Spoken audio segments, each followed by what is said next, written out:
ภาวะผู้นำคือตัวกำหนดเพดานความสำเร็จของท่านหากท่านปรารถนาที่จะยกระดับความเป็นผู้นำท่านจะต้องมีคุณสมบัติในหนังสือเล่มนี้ครับนี่คือสิ่งที่เราจะมาเรียนรู้กันครับเป็นผู้นำก็ต้องมีโค้ชเป็นผู้นำก็ต้องพัฒนาตัวเองหากคุณผู้ฟังสามารถทำในสิ่งที่ผมพูดทั้ง11คุณสมบัติต่อไปนี้ได้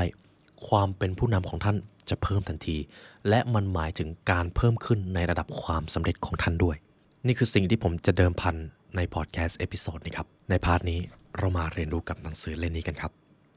เป็นผู้นำก็ต้องมีโค้ช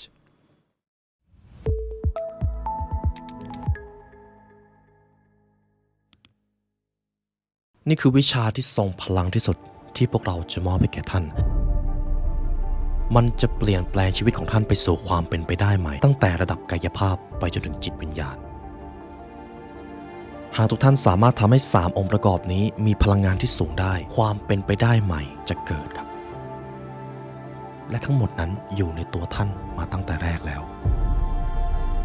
การเรียนรู้และการศึกษาคือสิ่งที่กำหนดอิสรภาพในชีวิตด้วยสิ่งนี้จะทำให้คนกล้าคิดกล้าทำกล้าฝันและกล้าจินตนาการด้วยการศึกษาเราจะสร้างโลกใหม่ได้ทั้งใบนี่คือเหตุผลที่เราจะมาเรียนรู้ด้วยกันในคลาสออนไลน์นะครับ The Mastermind of Millionaire สำหรับคอร์สนี้ครับเราจะจัด2รอบละ2วันรอบแรกครับวันเสาร์ที่19ตุลาคมและวันที่26ตุลาคมเริ่มคอร์ส1:09 น.ครับและเรามาเรียนรู้กับ The Mastermind of Millionaire กันนะครับเพราะการเรียนรู้จะทำให้คุณเป็นอิสระ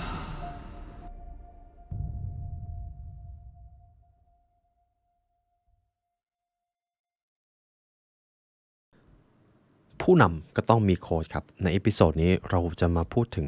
คุณสมบัติผู้นำกันผมต้องบอกว่าหนังสือเล่มนี้ไม่ได้ซับซ้อนเลยครับทุกท่านสามารถทำความเข้าใจได้โดยง่ายประเด็นสำคัญจะเป็นสิ่งนี้ครับ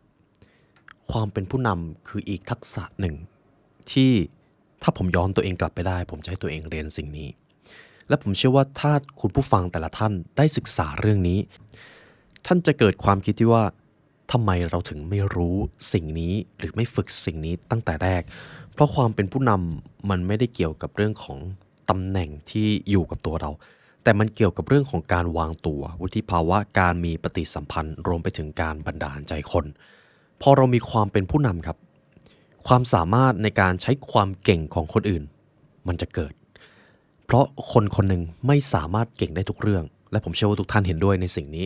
ดังนั้นการที่เรามีทักษะนี้แหละครับมันจะเพิ่มโอกาสความสำเร็จอย่างมหาศาลและก็ต้องยอมรับว่ามันก็มีความท้าทายอยู่เหมือนกันในการที่จะฝึกฝนทักษะนี้เพราะมันเกี่ยวกับเรื่องของคนใช่ไหมครับเราจะมาเริ่มส่วนที่1กัน11คุณสมบัติที่ผู้นำต้องมีครับ11สิ่งที่ผมจะกล่าวต่อไปนี้ถ้าท่านมีท่านคือผู้นำที่ยอดเยี่ยมคนหนึ่งเลยคุณสมบัติแรกก็คือหากทุกท่านอ่านตำราผู้นำนะครับหรือแม้แต่ตำราความสำเร็จสิ่งนี้จะถูกพูดถึงผู้นำต้องสร้างวิสัยทัศน์นี่คือคุณสมบัติข้อที่1ผู้นำจะต้องสร้างวิสัยทัศน์เพื่อดึงดูดความสนใจมนุษย์เป็นสิ่งมีชีวิตที่ส่วนใหญ่นะครับย้ำว่าส่วนใหญ่ไม่ค่อยมีวิสัยทัศน์ที่ยาวไกลมักจะโฟกัสวันต่อวันหรือเอาชีวิตรอดวันต่อวันในขณะที่จะมีแค่ผู้นำเท่านั้นที่เขามีวิสัยทัศน์มองเห็นสิ่งที่มันสามารถเป็นไปได้ไม่ว่าจะเป็น10ปี100ปีหรือพันปีคนเหล่านี้จะมีความสามารถในการเป็นผู้นำกับทุกท่านเท่านั้นเลยครับหากเราพูดถึงแง่มุมของปรัชญานะครับมันจะไม่ใช่เรื่องของการไม่อยู่กับปัจจุบันการมีวิสัยทัศน์คือการเห็นว่าสิ่งนั้นมันจะเกิดขึ้นหรือไม่แล้วก็กลับมาทำปัจจุบันให้ดีที่สุดแต่ถ้าเราไม่รู้วิสัยทัศน์เลยเราจะไม่รู้ว่าแล้วปัจจุบันที่ดีที่สุดเท่าที่เราจะทำได้เป็นอย่างไรทุกท่านเห็นภาพที่ผมพูดไหมครับนี่แหละครับคือประเด็นที่สำคัญคนที่ไม่มีวิสัยทัศน์เพื่อดึงดูดความสนใจเวลาทำผิดพลาดก็จะไม่แสดงความเป็นผู้นำนั่นเองผู้เขียนท่านนี้ครับคุณซูซูกิโยชิยุกิเขาจึงได้กล่าวเอาไว้เลยว่าภาวะผู้นำหมายถึงทักษะในการขอความร่วมมือจากผู้อื่นดังนั้นสิ่งแรกที่ท่านต้องมีในการแสดงภาวะผู้นำคือสิ่งที่ท่านต้องการที่จะทำหรืออยากทำคำถามก็คือแล้ววิสัยทัศน์แบบไหนล่ะถึงจะสามารถโน้มน้าวหรือบันดาลใจคนได้ ผมว่าคำตอบที่เขาเขียนมาน่าประทับใจครับวิสัยทัศน์ที่โน้มน้าวใจคนได้ต้องเกิดจากความอยากทำจากใจไม่ใช่หลักเกณฑ์ภายนอกครับย้ำนะครับมันต้องเป็นสิ่งที่ท่านปรารถนาและเชื่อมั่นศรัทธาในสิ่งนั้นจริงๆมิฉะนั้นมันจะไม่สามารถโน้มน้าวใครได้เลยเอาไปใช้กับงานขายได้นะครับสิ่งนี้ก่อนหน้านี้ผมมีโอกาสได้คุยกับคุณผู้ฟังท่านหนึ่งมาขอคำปรึกษาเรื่องการขายมีหนังสือเล่มหนึ่งที่ผมมีโอกาสได้อ่านประวัติศาสตร์ของจอห์นดีร็อกกี้เฟลเลอร์เขาได้รับคำถามว่าถ้าเราต้องการที่จะขายสิ่งใดเราจะต้องรู้อะไรเขาก็จะตอบมาสั้นๆว่าถ้าคุณเป็นลูกค้าแล้วคุณขายสิ่งนี้ให้ตัวคุณจะซื้อหรือเปล่าถ้าคุณไม่ซื้อก็เท่ากับว่าคุณไม่ได้เชื่อในสิ่งที่คุณขายและถ้าคุณไม่ได้เชื่อมั่นในสิ่งที่คุณขาย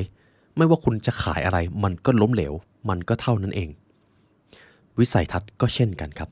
ถ้าท่านไม่ได้เชื่อในวิสัยทัศน์ไม่ได้ศรัทธาในความเป็นไปที่มันจะเกิดขึ้นก็จะไม่มีใครในโลกนี้เชื่อเลยนี่คือข้อแรกครับคุณผู้ฟังเป็นคุณสมบัติผมลืมบอกไปว่าเรื่องราวจากหนังสือเล่มนี้มาจากผู้นำฝั่งญี่ปุ่นนะครับ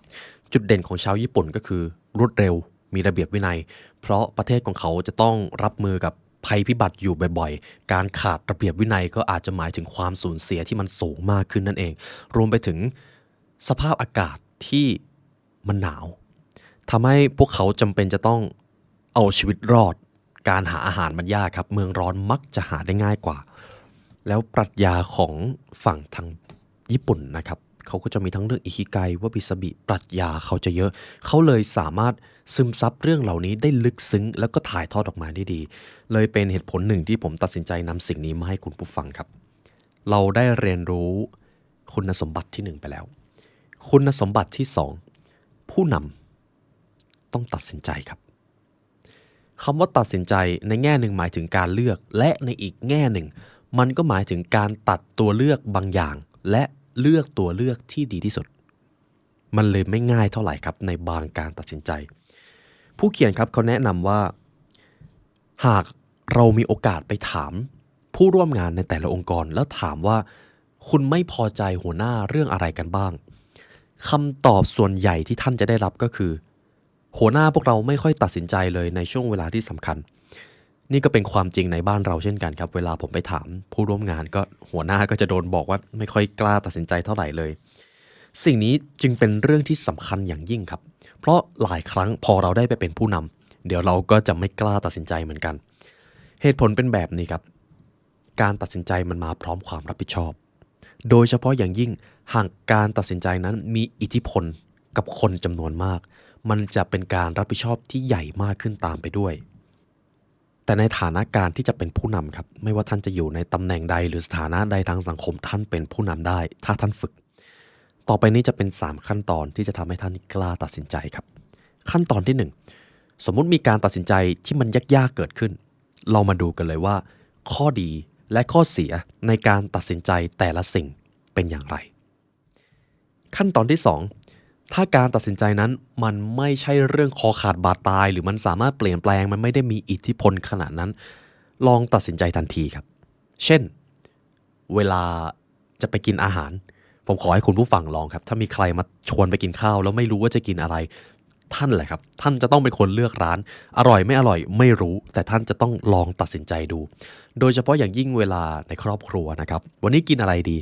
คุณตัดสินใจไปเลยอาจจะเป็นผัดกะเพราเป็นไข่เจียวเป็นพิซซ่าอะไรก็ได้ครับเพราะการตัดสินใจ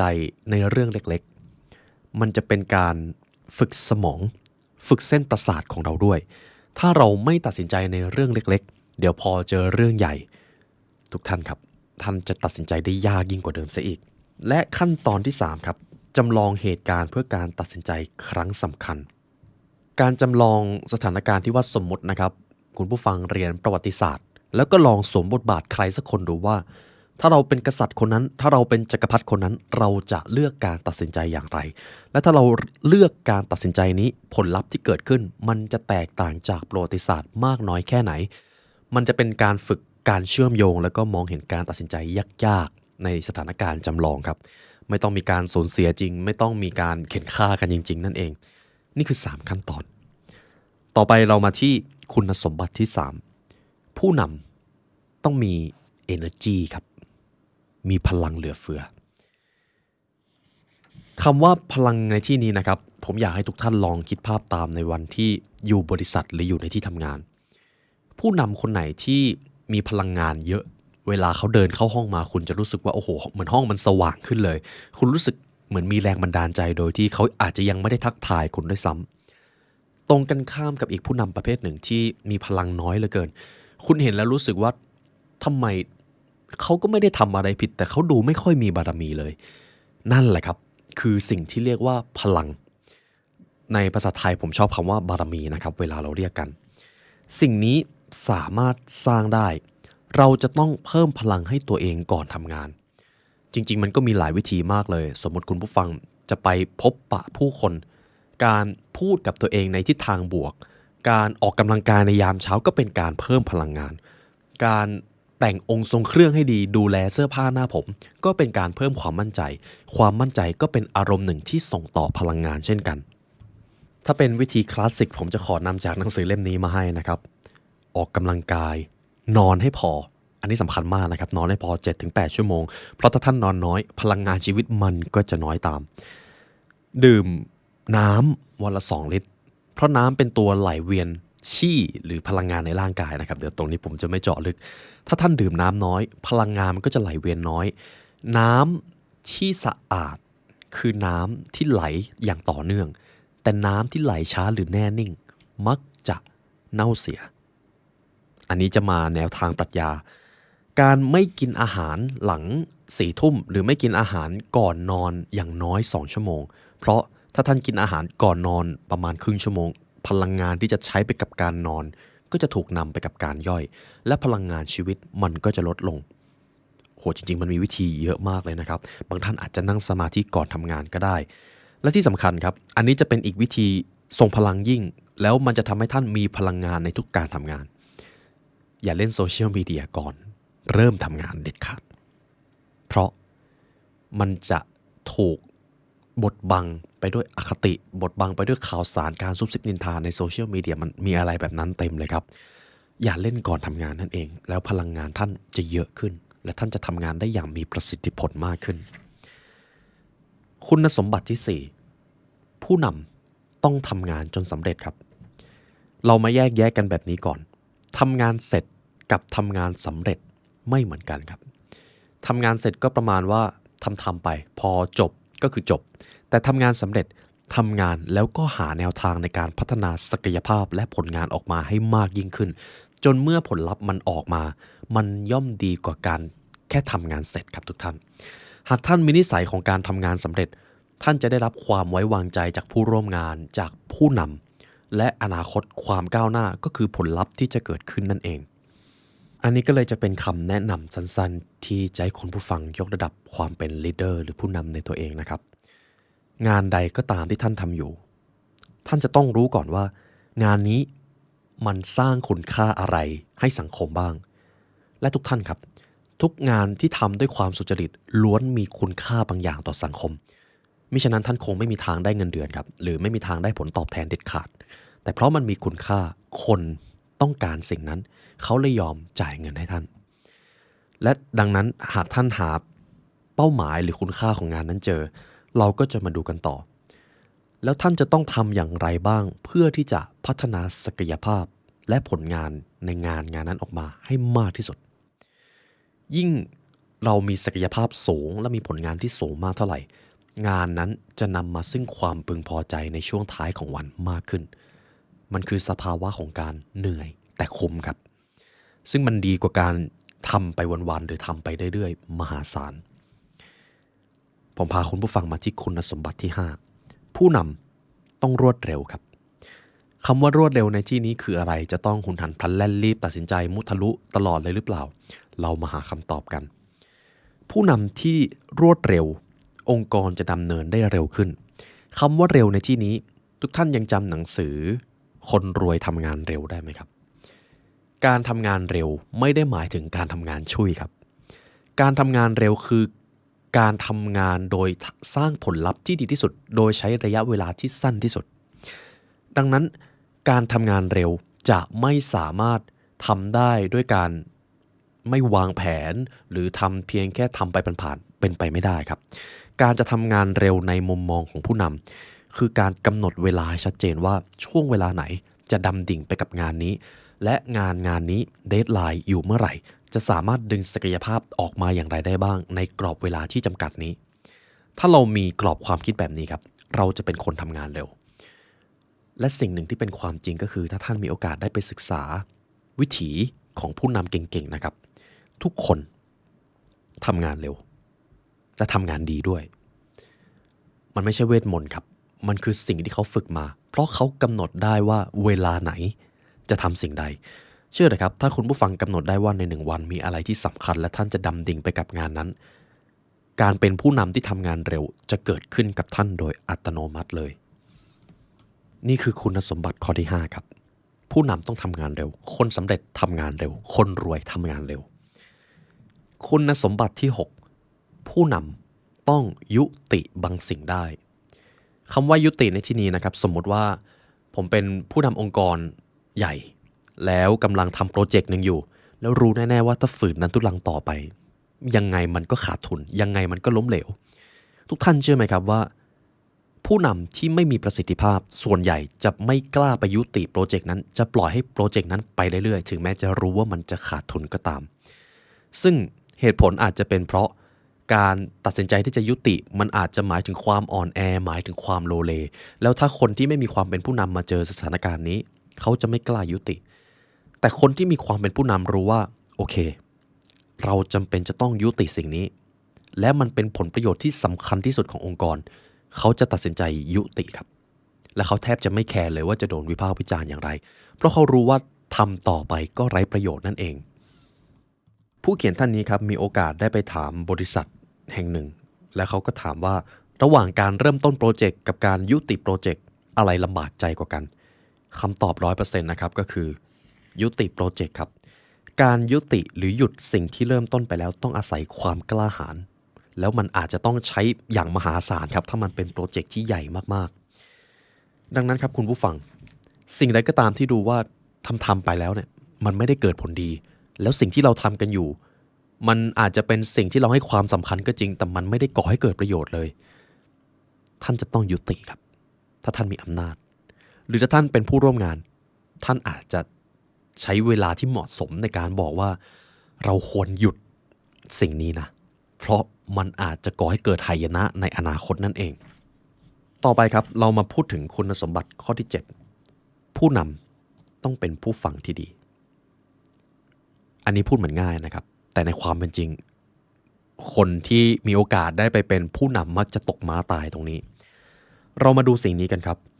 ต่อไปนี้คือ3เหตุผลที่ทำให้ประธานที่เป็นผู้ฟังที่ดีประสบความสำเร็จผู้เขียนท่านนี้ครับคุณซูซูกิมีโอกาสได้ไปพูดคุยกับผู้บริหารของบริษัทแห่งหนึ่งเขาเคยเจอประธานบริษัทมาแล้วกว่า 3,000 คนและประเมินค่าผู้นำเหล่านั้นว่าเหมาะสมที่จะปล่อยเงินลงทุนให้หรือไม่บริษัทนี้ที่คุณซูซูกิไปคุยนะครับเป็นบริษัทจัดการกองทุนครับเขาก็เลยมีโอกาสได้ไปถามคำถามหนึ่งเขาไปถามเลยว่าท่านประธานท่านมีโอกาสได้เจอประธานบริษัทด้วยกันมานับร้อยนับพันหากให้ยกจุดเด่นของ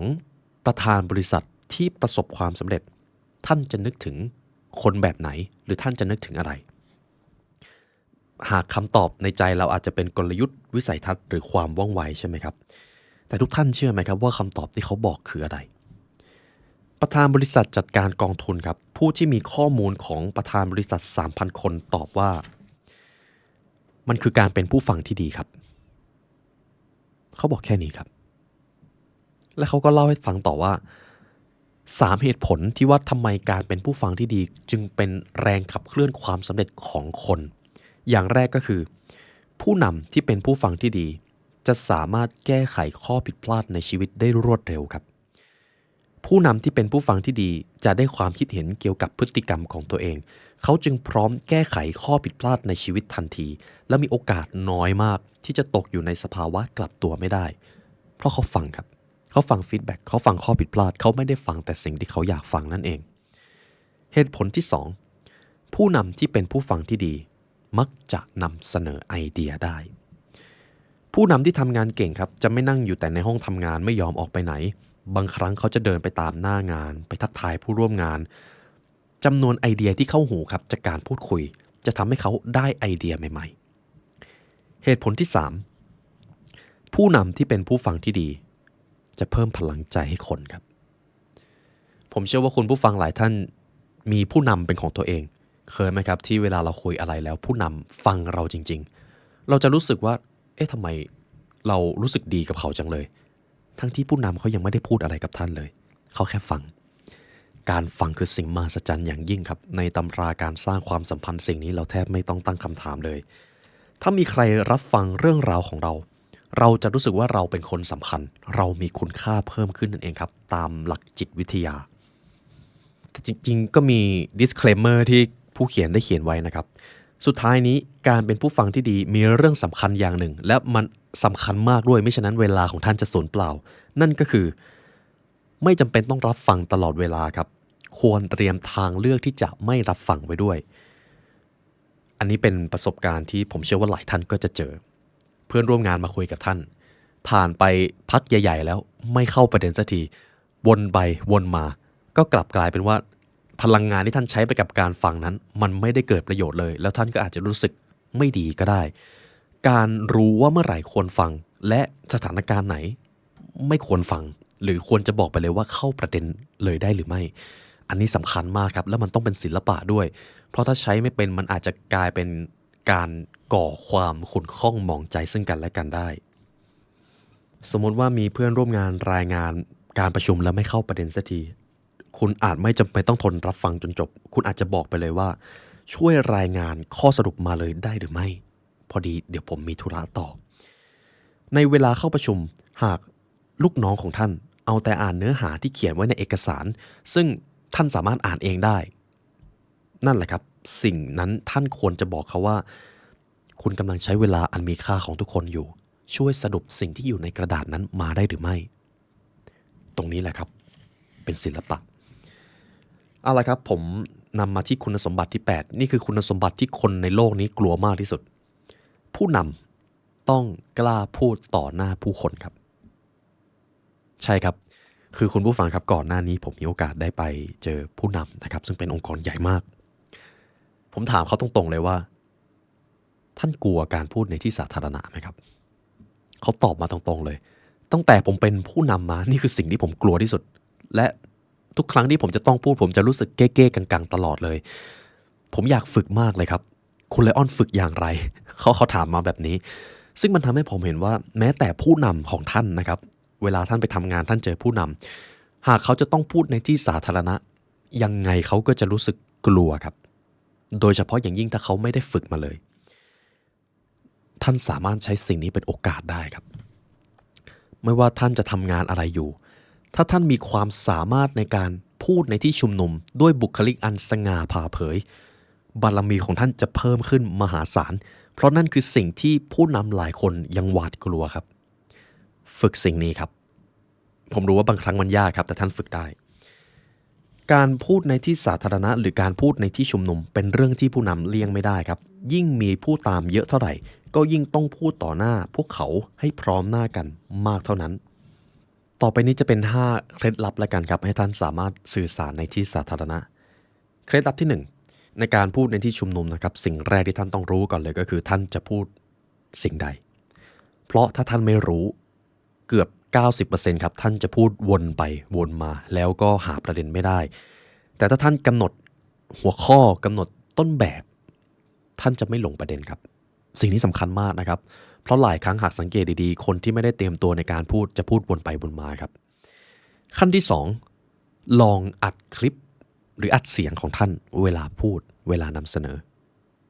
เพราะสิ่งนี้ผมจะได้เปรียบนิดนึงเพราะผมทำคอนเทนต์ใช่ไหมครับผมสามารถย้อนกลับไปดูวิธีการพูดของตัวเองได้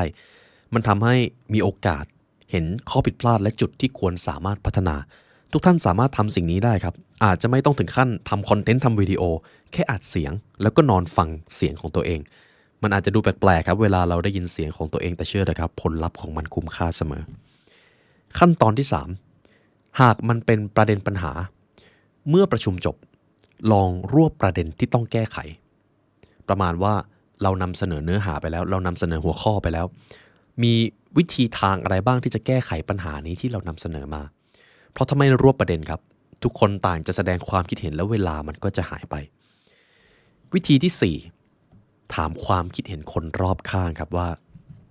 การพูดเป็นอย่างไรเข้าใจหรือไม่บุคลิกการวางตัวบนเวทีเป็นอย่างไรถามครับขั้นตอนที่5ท่านจะต้องสนุกและเชื่อในสิ่งที่ท่านพูดอันนี้คือ Golden Key นะครับผมมีโอกาสได้ถ่ายทอดบทเรียนเรื่องของ Empower Storytelling นี่คือคีย์สำคัญมากไม่ว่าท่านจะเล่าเรื่องในสิ่งใดไม่ว่าจะเป็นการโน้มน้าวหรือการบันดาลใจคนท่านจะต้องเชื่อในสิ่งที่ท่านพูดเสมอเพราะถ้าหากท่านไม่เชื่อในสิ่งที่ท่านพูดท่านไม่ศรัทธาในเรื่องราวของท่านความไม่เชื่อนั้นจะก่อมาซึ่งความไม่มั่นใจและมนุษย์ด้วยกันสัมผัสกันได้ครับสัมผัสจิตที่มันไม่มั่นใจนั้นได้ถ้าให้พูดเป็นนามธรรมนะครับอันนี้คือคุณสมบัติข้อที่8ขอให้ท่านใช้เวลาต่อจากนี้ฝึกฝนการพูดในที่สาธารณะไม่ว่าจะยากหรือจะง่ายแต่มันจำเป็นต่อความสำเร็จของท่านคุณสมบัติที่9ครับผู้นำต้องโน้มน้าวใจคนเป็นครับพูดง่ายๆก็คือนอกจากจะโน้มน้าวใจคนได้ยังจะต้องขายเก่งด้วยเวลาเราดูผู้นำที่มีเสน่ห์เราจะรู้สึกว่าเราอยากอยู่ใกล้ๆคนคนนั้นจังเมื่อเราค้นพบคนที่มุ่งมั่นทำบางสิ่งบางอย่างด้วยความตั้งใจเราจะเกิดความรู้สึกฮึกเหิมครับเราอาจจะนึกถึงผู้นำหลายๆท่านนะครับมหาตมัตคานทีฟอเรสต์กัมที่สามารถทำให้คนวิ่งตามเป็นขบวนคุณบารักโอบามาที่สามารถบันดาลใจคนในแผ่นดินได้อับราฮัมลิงคอล์นก็รวมเป็นหนึ่งในนั้นและก็ยังมีอีกหลายท่านแต่ละท่านเหล่านี้โน้มน้าวใจคนเป็นทุกคนครับถึงแม้วิธีการมันจะต่างกันก็ตามกฎ2ข้อครับและน่าจะเป็นครั้งที่3ในคลิปนี้ที่ผมบอกไปก็คือต้องเล่าเป้าหมายหรือปณิธานด้วยความเชื่อมั่นเพราะถ้าท่านไม่เชื่อคนก็จะไม่เชื่อนี่คือการโน้มน้าวอย่างที่1อย่างที่2บอกข้อดีที่อีกฝ่ายจะได้รับเมื่อบรรลุเป้าหมายหรือ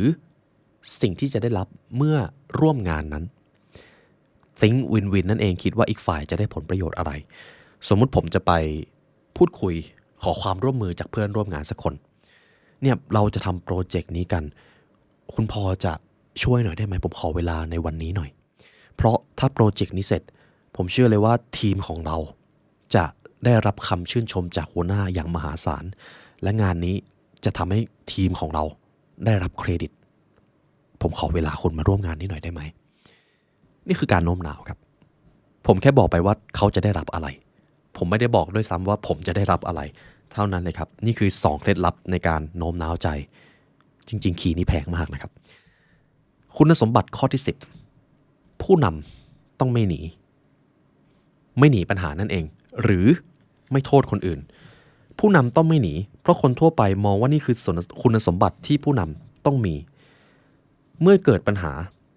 ถ้าผู้นำหนีผู้ตามไม่อยู่แน่ๆครับผู้ตามสูญสิ้นศรัทธาไปเลยคำถามต่อไปนี้จะเป็นคำถามวัดใจทุกท่านครับลองตอบดูว่าใช่หรือไม่คำถามที่1ท่านกล้าเข้าไปพูดเรื่องที่ตัวเองลำบากใจกับคนที่ไม่สนิทเมื่อมีเหตุจำเป็นสมมติเพื่อนร่วมงานทำบางอย่างให้ท่านอึดอัดท่านกล้าพูดหรือไม่คำถามที่2ท่านยอมทำทุกวิธีทางเพื่อให้บรรลุเป้าหมายต่อให้ต้องแลกมากับสิ่งใดก็ตามใช่หรือไม่ครับคำถามที่3เวลาทำเป้าหมายไม่สำเร็จ